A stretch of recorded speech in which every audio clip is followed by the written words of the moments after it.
Batman and the Signal #1, which is Tony Patrick writing, although the story is also co-plotted by Scott Snyder, and we have Cully Hammer on art. So that is. So obviously this is an issue 1, but it's just a 3-issue mini that we're doing here. Which it does actually say in the front. There's like a metal logo in the front to sort of let you know this kind of ties into metal. Is it a thing? I'm not really sure it does yet, but we'll see. It ties into the way where they brought in the metagene. Oh sure, yeah, kind of, yeah. I guess. But that's it. Because I got halfway through this last night, and during the week you guys had said how wordy it was, and it might take a bit. So I pushed it off, and I go to bed reading last night, and I fell asleep. Was woken up by dropping the iPad onto me. Just for context of how dense this is, the first page I've just counted has 13 caption boxes plus dialogue. Yeah. Yeah. That's a lot. It is wordy. It gets a little bit better as it goes on. But it evens out a little bit later on. But yeah. I never finished the other half of this. I ran out of time before it's time to record. Question for you guys. Did you guys finish the Duke story that was in the backup in All-Star? No. No. I'm not gonna lie. I didn't even realize he had powers until they started talking about him. Well, I only remember that because of the Forge. I'd kind of forgotten. Yeah, I'd forgotten that as well, if I'm honest. That said, I do actually kind of like what the power is. Yeah. It makes sense with his name. Yeah. Right? With the idea he sees like sort of echoes of light where things have been before. So or things will be as well. So I like when he's sneaking into a place later on. He's like, there's a number panel to press the code in, and he can see it in his head. I'm like, okay, that's kind of cool. There's things like that I really like, but overall, I really didn't like the issue. Well, I liked the first page. I'll say that. And again, I only read half of it because I liked him.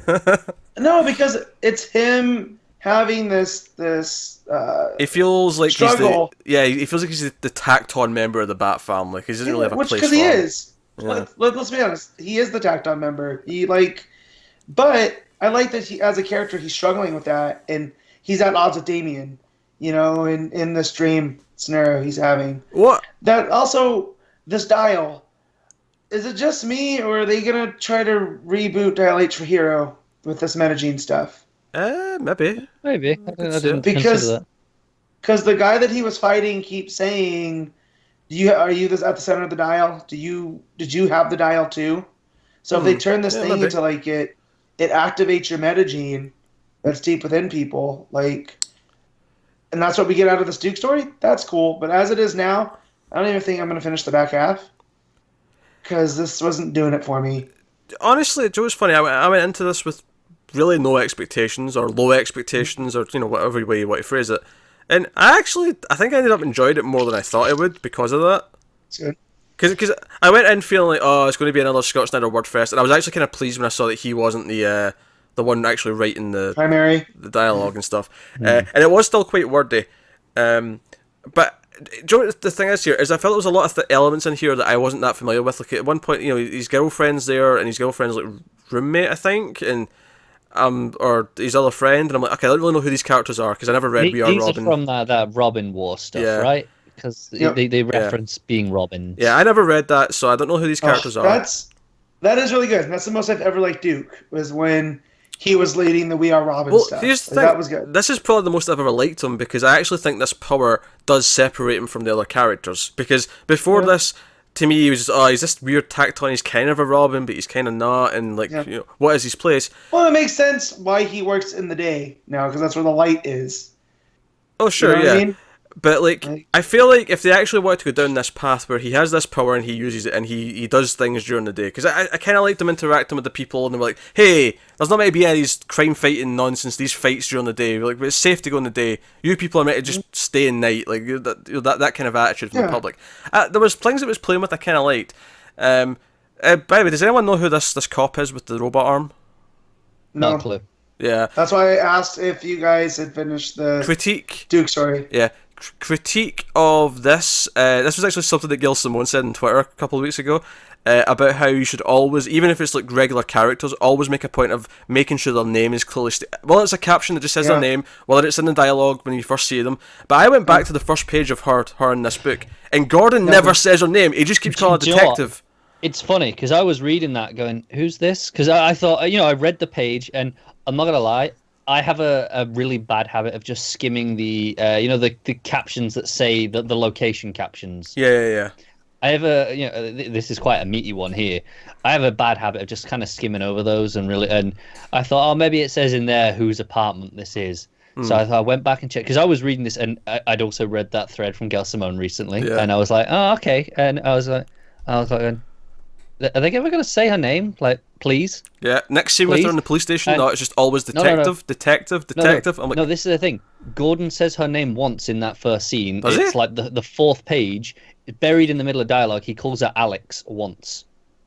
He says, Alex, stop. Yeah, I have That's no still idea not who good Alex enough. is. Yeah, and I'm like, okay, she's Alex. Cool. That doesn't really help though, because I still don't know who that is. And she's got a robot arm. That is her defining feature at Yes, the moment. Alex with the robot arm. Detective robot arm. Yes. So, I think I'm the most positive on this issue. Yeah, I'm probably not reading the next one. I mean, I'm not super enthusiastic about reading the next one. Like, I didn't love it, but I didn't dislike it either. I felt like it did some interesting things. I like his power. I like actually hearing his thoughts for once and hearing him be feeling insecure. Now, I know we got that in the back matter in the All Star, but those back stories were tedious to read. I stopped reading them after the first few. And then I quit that book entirely. I didn't like the book at all. But I feel like it's doing some interesting things where it's trying to give him his own thing, and I kind of like that element of it. It maybe needs something else to kind of set it apart in terms of plot. This is the thing. You just tell me the ideas of what this book is. I'm going, yeah, I like the sound of all that. Him being insecure, him finding his identity in the day. His relationships with Batman and with the public. He gets his own base. The Hatch. I like all these. I just don't think it's very well written, and it's a slog to get through. And I'm kind of going, I don't want to read any more of this because it was kind of a chore. No, it was wordy. I agreed. There was just too much narration, which I think it can work with certain writers. Like, I know you don't like Bendis cutter, but it's one of the things I think Bendis does really well, where you can have this like streamlined thought process where there is a lot of it, but it's so good the entire time that you're never really caring. Whereas here it's like, no, because there's just too many panels on this or too many word boxes on this page. Can we please dial this down a little bit? I did like what the plot was, though. I actually kind of like this whole there's something in the water or something like that in the refugee center for the kids, and like. Okay. Do you know what? This is going to sound really bad. I knew because I like you saying that. I like the ideas. I like the plot in general. I don't like reading it. I kind of just want to wait till it's done and read the wiki page. Yeah, sure. I know that sounds really bad. I want to know what happens. I want to see it. Okay, what was the story in the end? Here's I the don't want to thing. sit through the story. Any comment? Good. I was just saying, I like that they're trying to develop this new character instead of just sticking him in the pages. They're giving him a 3-issue mini, and I like that. I just wish I cared about how they're handling the metagene. I don't know. Here's the thing. I actually think they're handling him better in this than they have in a while, because I actually feel like here I'm getting to know him a little bit. It's definitely the most I've liked him ever. Right? I can say that for sure. I wouldn't be opposed to reading the next 2 issues. Oddly, the weird thing for me is that I almost feel less inclined to, though, because it is just a 3-issue thing. I feel like if this was them starting something where they were committing to him and saying, no, we're going to really build him and really build like an overall thing. Because my question right now is, look, I mean, maybe this is like testing the waters. Maybe there is a plan. Like, if this does well, maybe they will want to give him an ongoing or something. But right now, I feel like, okay, but what about after these 3 issues? Like, is he going to die at the end of Metal, and that's why they're not planning anything else? Or it's funny because the fact that it's only 3 issues is the only thing that made me consider reading more. When I went, well, it's only 3 issues. Maybe I could get through that. I'm going, okay, maybe I could get through that and then see what it does in the future. Which maybe tells you, because this is the thing, if this issue was really amazing, it wouldn't matter either way. We just want to read more because it was amazing. Right. Whereas we're saying, oh, we like some of it's kind of hard to read though. So I'm saying, oh, if they were committing to a long run, I'd be like inclined to say, I want to see where this goes. But because it's only 3 issues, I'm thinking, oh, it's going to be done in another 2. So the plot itself that they're doing isn't going to amount to that much really in that time, I don't think. Yeah. And then I'm like, okay, so where's Duke now? Is this just going to be wrapped up in 3 issues where he's no longer going to be the signal anymore? You know, because I like some of that. Honestly, if I had a prediction, it would be more likely to me that it sets him up as the Signal at the end, that he can pop into other books. But you know, and he's just established by the end of this mini. Yeah, and that makes sense. That's not as exciting, I guess. I did like some of the humor though. I liked him being like at the end, like the very last page, he's like, "Well, the Signal lasted 6 hours. That's that done then." No, because this was the best bit of dialogue in the issue. Yeah, so Signal lasted 6 issues. It's time to go dark. I liked that.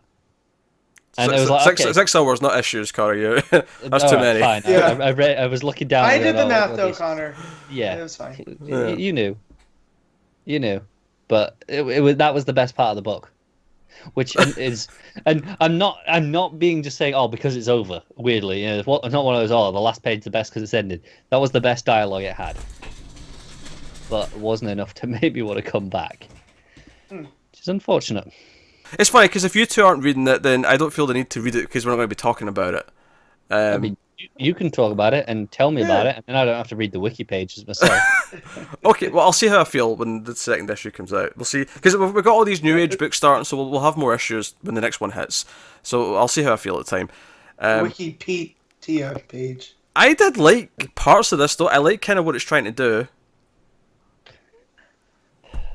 I'm sorry, I'm still just groaning over Matt there. That's bad pun. It was great, though. So... It's a great bad pun. I don't know. I don't want to be as harsh on it. I think it's actually got some merit. It's just a bit of a slog to read because of the overly, just the overwording. That's just what it is. It's roughly scripted, but I like the ideas. And I've never heard of the writer before, so maybe maybe that's partly why. Yeah.